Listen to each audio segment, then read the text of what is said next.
Hello, Jim here. This is a story of what could happen if you walk in the flesh and not walk in the Spirit, as Galatians 5:16 says, walk in the Spirit and you shall not fulfill the lust of the flesh, for the flesh lusteth against the Spirit and the Spirit against the flesh. And these are contrary the one to the other, so that you cannot do the things that you would, but if you be led of the Spirit, you're not under the law. I've been working on this for probably 40 years, and I hope Charlie Daniels and his band don't mind me using their music. It was titled, their song, The Uneasy Rider, but I call it The Uneasy Christian Walking in the Flesh, when he should be walking in the Spirit. Now, I don't know who's going to be the next president of the United States. I know who I'm voting for. So anyways, I hope you enjoy this. Well, I just trusted Christ as my Savior. I'm going to my first Bible conference. The car's packed, and okay, Mom, I'll get a haircut before I leave town if I don't forget. Well, I was taking a trip, and it was far away to a Bible conference. It was a beautiful day, and I was listening to the Gospel of Paul on the old CD. And I just crossed that there Ohio State line, and I heard that highway starting to whine, and I knew that left rear tire was about to blow. Well, the donut was flat, and I got all uptight, cause there wasn't a filling station in sight, so I just rattled on down the shoulder on the rim. I went as far as I could, and when I stopped, the car hit was right in front of this little old bar, some hillbilly-looking place called Y'all Come On In. Well, I stuffed my hair up underneath my hat, and I told the bartender that I had a flat, and would he be kind enough just to give me change for a 10. And there was one thing I was sure glad to see. There wasn't a person in the place except for him and me, and he just looked disgusted and said, "Over there is the telephone." So I called the station down the road a ways, and he said that he wasn't too busy today, that he could have somebody there say in about 10 minutes or so. Now, he said, "You stay just right where you're at," and I just told the man I had myself a flat, so I'll just sit here and read my Bible till it's time to go.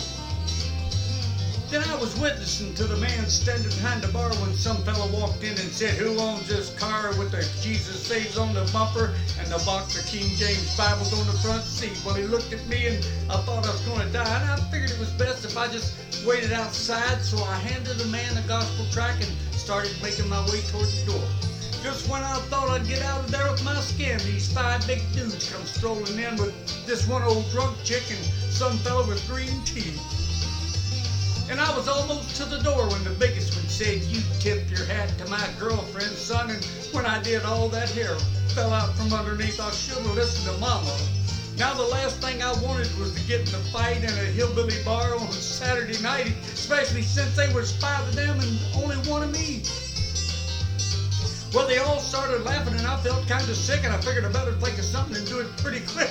And I just reached out and kicked old Green Teeth right in the knee. Now, what did I do that for? Well, he let out a yell that would curl me hair, and before he could move, I grabbed me a chair and I said, "Watch him, folks. He's a thoroughly dangerous man." I said, "You may not know it, but this man's a spy." Well, he's an undercover agent for the FBI, and he was sent down here to infiltrate the Ku Klux Klan, and I hope he does. While he was still bent over, holding on to his knee, everybody else was looking and listening to me, and I just laid it on thicker and heavier as I went. I said, "Would you believe this fella's even gone as far as tearing Donald Trump stickers off the bumpers of car? And I bet he's voting for crooked Hillary for president. He's a fox in a hen house, and I'll tell you guys, he may look stupid, but that's just a disguise. Why, he's a mastermind in the ways of deleting emails.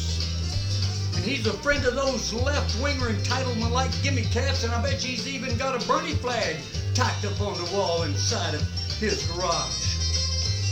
Well, they all started looking real suspicious at him, and he jumped up and said, "Now, wait a minute, Jim. You know he's lying. I've been living here most of my life. I'm a faithful follower of the preacher man, and I go to church whenever I can, and I ain't even got a garage. You can call home and ask my wife." Then he started saying something about the way I was dressed, and I didn't stick around to hear the rest. I was too busy moving and hoping I didn't run out of time. When I hit the ground, I was a-making tracks, and they were just taking my car down off the jacks, and I flipped a man of 50 and jumped in and fired that sweet recall up. My old buddy Hank Snow would have sure been proud by the way I was moving on when I passed that crowd, coming out the door and heading toward me in a trot. I knew I should have gone ahead and run, but somehow I just couldn't resist the fun of chasing them all just once around the parking lot. Nothing but the flash.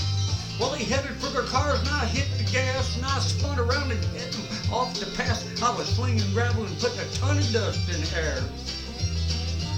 I had them all out there stepping and fetching. They were chasing me, but they weren't doing no catching, and I figured I better split before the blue lives matter got there.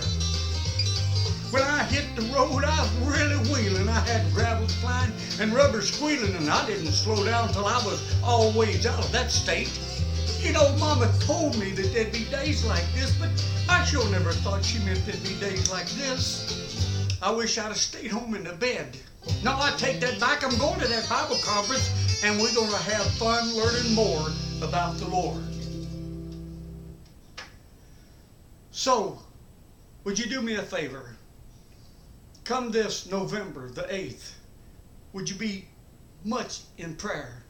Don't walk in the flesh when you go to the voting booth, but go in confidence and vote for the one that can make America great again. Thank you very much, and have a blessed day.